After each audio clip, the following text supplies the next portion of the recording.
right, welcome back to Faith Infused Leadership. I am your co-host Meredith Banka, and I am here with your host Debbie Heiser, who is the founder of Three Vines Consulting, and she has brought an incredibly valuable guest with her today, and I'm going to let Debbie make the introduction.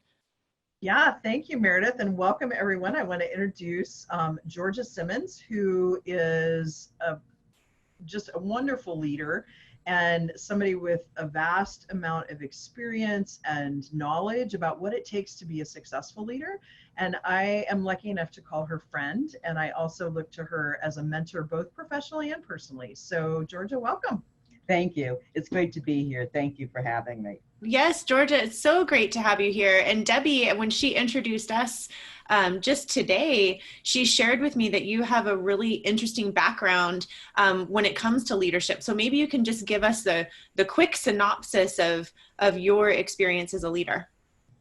Okay, well, it started 40 plus years ago. So I've been in the retail industry for over 40 years.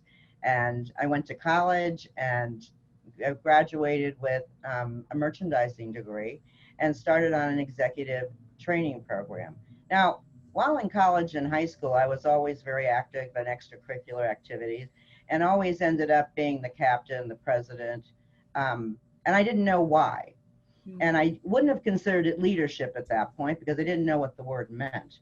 So, and through my career, I started out as an assistant buyer, moved to the job I wanted the most, which was being a buyer.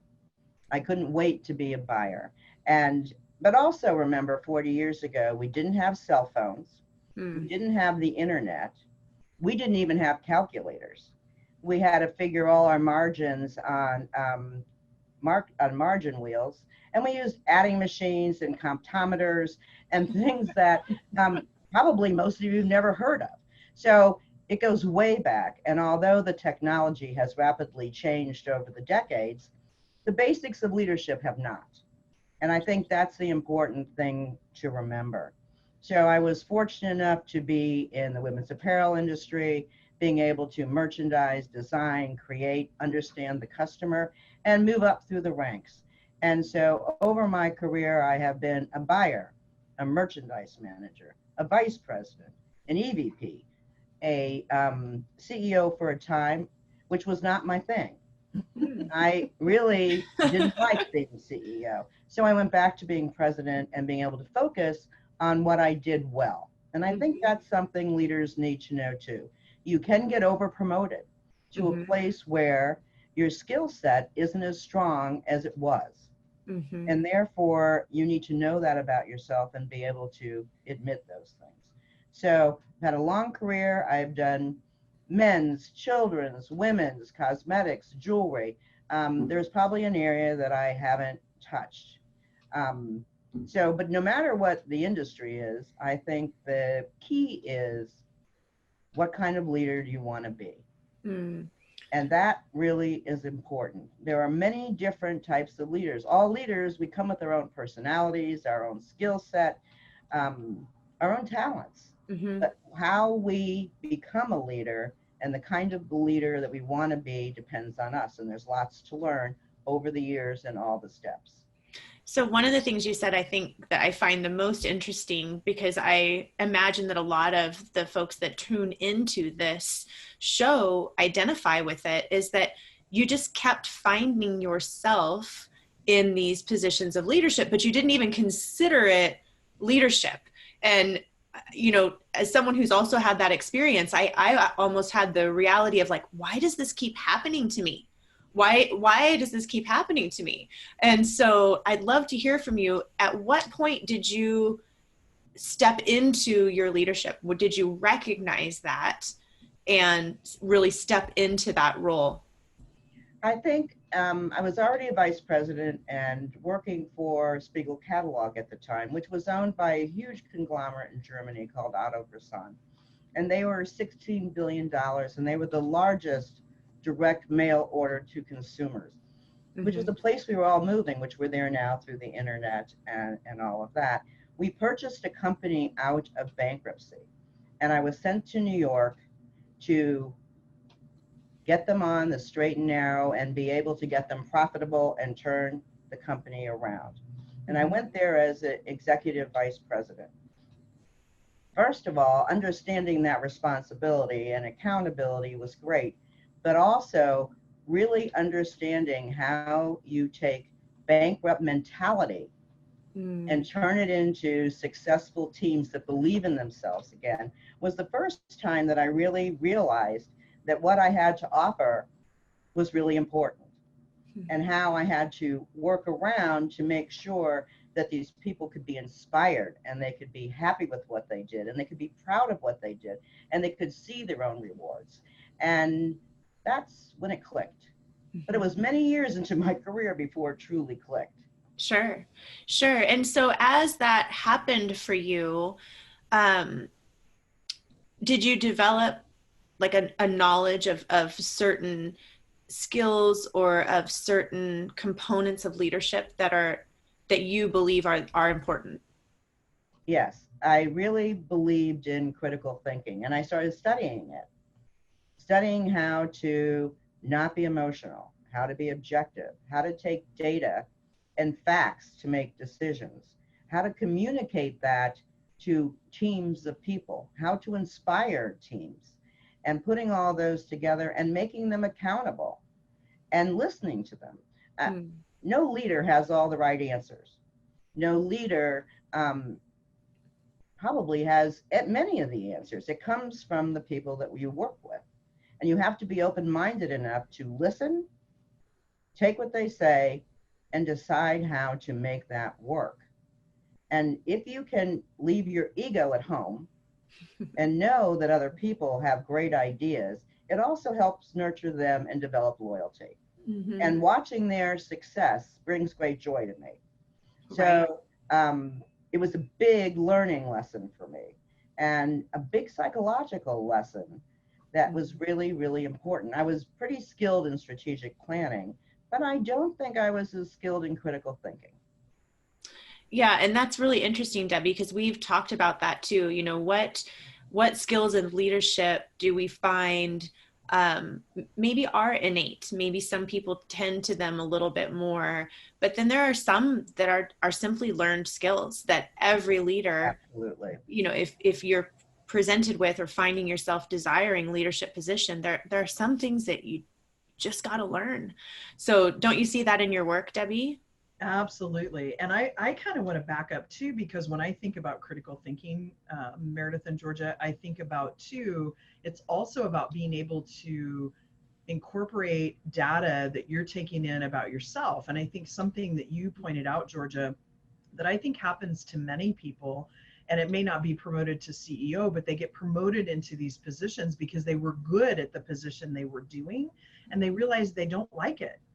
And so I guess I would ask, when did you have that moment of, aha, I don't want to be the CEO, I want to be the president. That's what I enjoy doing. And how did you navigate that? Well, probably not as well as I should have. Okay. It's always better. I think that when you take, I've always run the front end of the businesses I've been involved with. And I like running the front end. When you get involved in a CEO position, you're now dealing with the company in its entirety. So the back end, which is more infrastructure, the banks, you know, all of those things, I didn't really think I was qualified enough to do. And no matter how many nights I would read and study and whatever, and I also didn't like it. So, you know, I had to go to the board and my boss and say, you know, basically, this is not what I do well. And rather than make a mistake for the company, because we've made some mistakes, it really, whether that means I have to leave the company or whether that means I go back to a different position that I do well. So honesty and integrity is also a big deal. And humility. That took courage and humility. Well, it did. I mean, having to go back into that building and people saying, you know, ooh, what happened? And I said, this is what I'm good at. And just be comfortable with being honest about those things. So I think, you know, honesty and integrity, because at the end of the day, you have to live with yourself. And we all know the only thing we leave this world with is a reputation. So without honesty and integrity, and believing in yourself and having the confidence that I should be doing this versus that. Mm-hmm. Well, and one of the things that I like what both of you are saying is I I have heard too many times from employees and from leaders that everyone needs to want their boss's job. Everyone, that's such a common mentality, right? That everyone needs to be the striver. And I know from my experience of managing teams of people, not everybody does, but that doesn't mean that they're not valuable. And so Absolutely. and it doesn't mean that they don't have growth opportunity, and it doesn't mean that they aren't looking for more. They just know themselves well enough to know that they don't want that next step up the ladder. And as leaders, I think that we have an opportunity to just simply be okay with that, and not have to push. Not everybody needs to want to be the CEO. That's okay. That's really okay, actually. And I think the other thing is making sure that they're comfortable. I had buyers that were like the best in the country, Mm-hmm. and they didn't want to be more than buyers. So then you need to compensate them and make sure they keep doing the job that they're doing and they feel motivated and Mm-hmm. inspired. And that's will bring you much more success than trying to force them into something that they're not good at management necessarily. They're not good at teaching and communicating to people, but they're excellent at the position they're in, which brings me to another key point. Put the right person in the right job. Mm-hmm. Now, that's easier said than done, and you will make plenty of mistakes. Recognizing those mistakes early and being able to again, use your critical thinking. What does this person do best?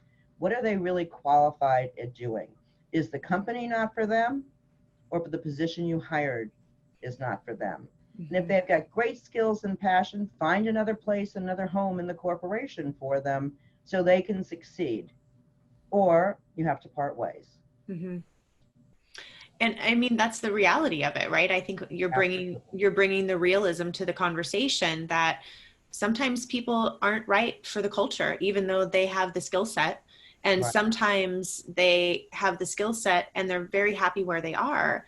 And other times they're just in the wrong seat. But, on the right bus, if you will. So you mentioned earlier that one of the things that you found you had to learn was critical thinking. Was there another area of development for you as a leader that you had to step into as well? I Well, I've had to step into learning that not everybody thinks the way that I do. When you start out in your career and you're climbing the ladder, many of those positions are kind of independent, right? You're Mm-hmm. responsible for yourself and maybe an assistant. And so you pretty much, as long as you live up to the vision and you live up to the profits and the goals, you're an independent player. Mm-hmm. So when I first went into management, I thought everybody thought the way I did.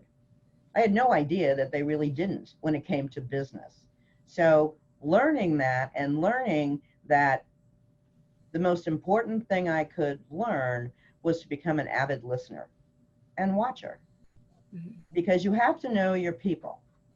You have to know who's on top of you, who you're building teams with, and your customers, no matter what product or what kind of company, or whether you're an entrepreneur or not. You have to know your people. Everybody is motivated by something different. Everybody, and it's not always money, and it is how you speak to them and it is how you encourage them. But when people and I've been told this over the years, you really need to get to know your boss. And I'm thinking, yes, of course. But what I really need to think about and know are the teams I'm building. Mm-hmm. And that is really critical. And you can only do that by listening. Mm-hmm. Well, Yeah, and really quick, Meredith, too, yeah, go ahead. when I think about listening, Georgia, one of the things that I know I appreciate about you is that you listen to your internal voice. And I know one of the things that's really important to you is giving back to the community. I saw that when you were president of the company that you were in. I see that now that you're retired. Tell us a little bit about when you realized giving back to the community was important and why you feel that that's important. Um, I believe as any business, you have a responsibility to your community. because your people live in it. And your people need to be looked after. So I had the opportunity to really get involved in some charity work in New York City. And it was the Committee Concern for Children. And I was made Woman of the Year. And that really made me feel like it wasn't just my career, but I actually could accomplish something that made me feel even better. And so when I moved out here to Sandpoint from New York City, I looked at That's this. another episode. Yeah, no, you have to read my memoirs for that. Yeah, right. So when I moved out here, I realized that this community had a lot of needs. And my husband and I were always focused on children and healthcare. So for me, charitable work really became important in this small community because you have employees who need these services. And if you're hiring people into a community, you need to make sure that your healthcare is really good and the education is really good, or you're not moving your children here. So I was fortunate enough to be a founding board member on Panhandle Alliance for Education, and over the years, we have raised millions of dollars for the schools and grants. And today I sit on the Hospital Foundation Board with Ms. Heiser over here, who is president, and I'm vice president. And again, healthcare. What does the community need to stay healthy? And that actually made my transition from retirement easier. But also learning, again, different leadership skills in business, not different, but they have to be handled differently than when you work with volunteer boards, but the same applies.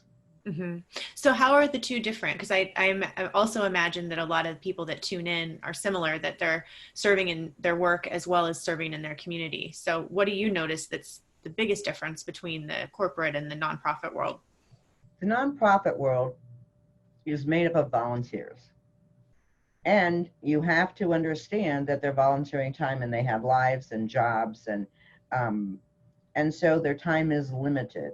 So how you manage them and how they work with you really depends on the amount of time and passion they have. So you have to have patience, a passion for it, and perseverance. And not that you don't need that in a career, but again, how you finesse things is very different with a volunteer board than it is for a corporation. And I heard you say a little bit earlier too, something that I like that I think is relevant here. You talked about looking at data and looking at numbers, information, and then crafting how you would need to communicate that information or decisions based on that information to a team of people. And I think that applies both in the corporate world and in the nonprofit world, but the way that you're going about doing that is probably a little different. Yeah, exactly. So maybe talk a little bit about that. When you've got that data and that information and you need to communicate it as a leader, how do you approach that? Well, I think you approach it when you're working with a team of people. And one of my loves about leadership is working with the people and absolutely building teams. So, but when you're, again, in the world where you're dealing with different, not only different personalities, but different skill sets and different positions at different companies, and having to want them to be there. And part of that goes into the interviewing process of being on a board. And we have a governance committee, and we had a governance committee at PAFE where, again, when you interview, it is about, why do you want to do this? What's your passion for? And like all interviews, not everybody is totally forthcoming, but it is key to know that you explain to them right up front, this is a working board. This is your time commitments. Sometimes it's more, sometimes it's less. Here's our thought process. And again, having them want to do it. And then really the biggest problem is scheduling. Because, I know when I'm in the office that you're due at a certain time. Sure. And as a leader, I was always the first in and the last out. So what time they're supposed to be there, when you can have meetings scheduled, but having to get a large group of people together to not only come to regular meetings, but also for the volunteer work you need and whatever. So those things are really key. I love being the first in and the last out. Well, you got to set by example. I've been a believer in that. Plus, I believed in an open door policy. So I had to have time to do my own job. So I'd get in and get organized and, and then stay and wrap up and get ready for the next day. And with an open door policy, you have to be willing to let people in, but have to have rules. So my rules were, if you had a problem or a challenge, you had to come in with 3 solutions. I may not like any of them, but I want to know you thought about it. And that's how I get you to practice critical thinking. And I had, and if you were going to work for me, you had to know the 3 Ps: passion, patience, and perseverance. Because not all things are easy. We're not always successful, but you have to have passion with what you do. And my last one was the 3 Bs: be bright, be brief, and be gone. That's great. That is awesome. That is awesome. Debbie, did you have some more questions for Georgia? I don't necessarily have questions related to business, but I guess, I guess it is. I guess the question I have is, what is one of the biggest ahas that you've had about moving into retirement? Because there's a large group of leaders that are getting ready to retire or have retired, and it is different than having a place to go to every day. So what has been one of the biggest key learnings you've had as you've retired? It was tough. It was very difficult. I was used to a pretty regimented routine. I traveled a lot. I traveled 7 months out of the year. I knew exactly where I was going and what I was going to do. And I used to tell everybody, don't retire, because I had read this in some magazine, unless you have 40 things you think you want to do.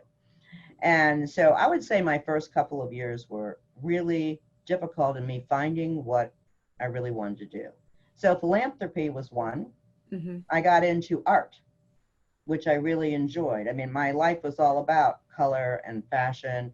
And so it became an outlet for me. And I actually got to spend some more time with my husband, which was fabulous. So, but it is a huge, after 40 plus years, it's a huge adjustment.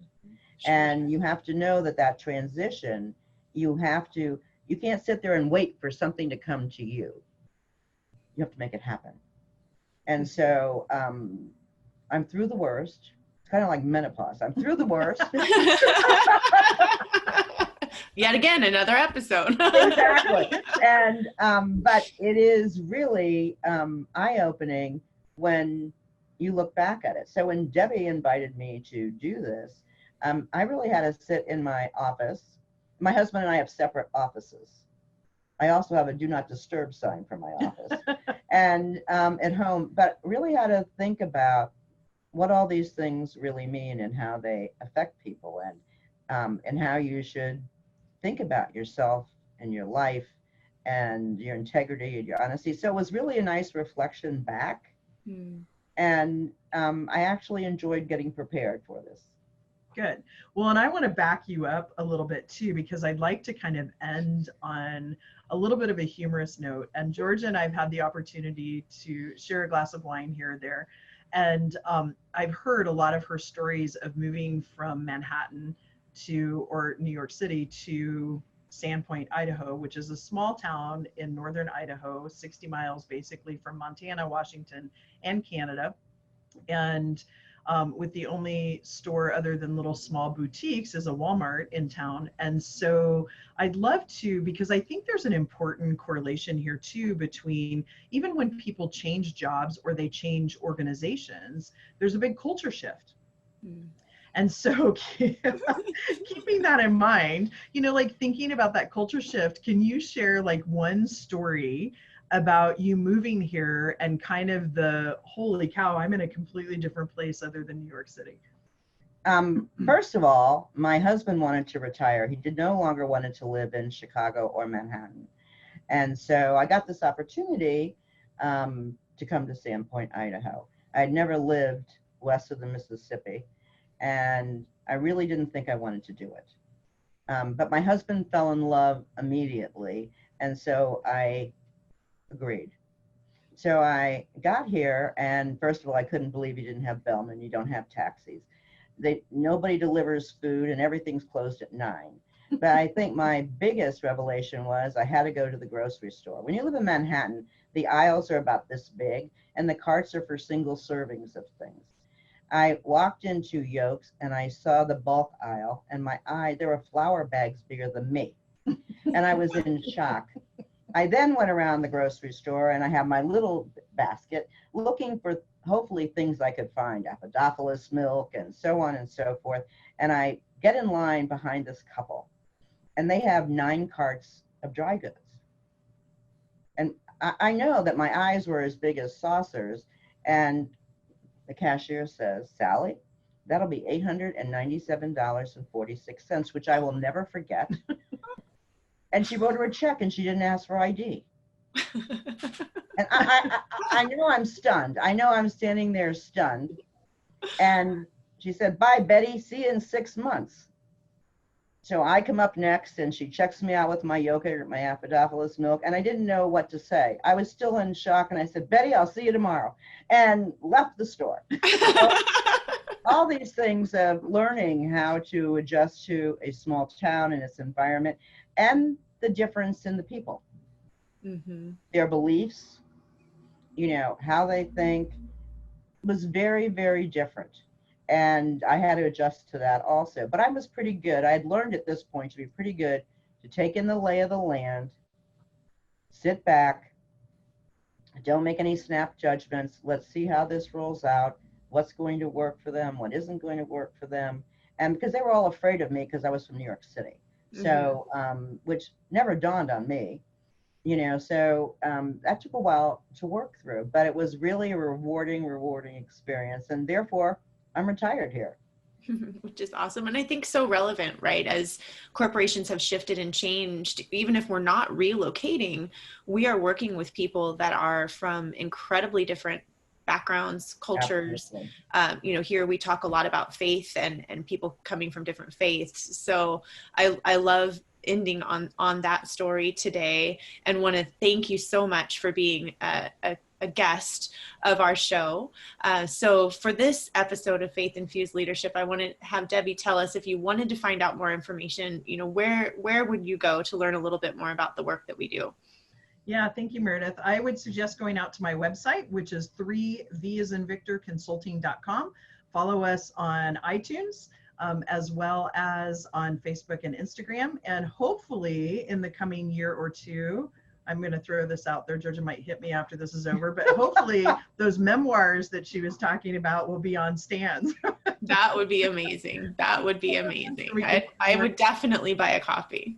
Absolutely. Oh, thank you. That's good. Okay, I'm going to hold you to that. Maybe of course.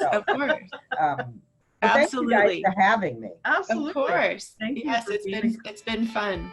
All right. Well, for this episode of Faith Infused Leadership, I am your co-host, Meredith Banka, here with your host, Debbie Heiser, and we will see you all again the next time.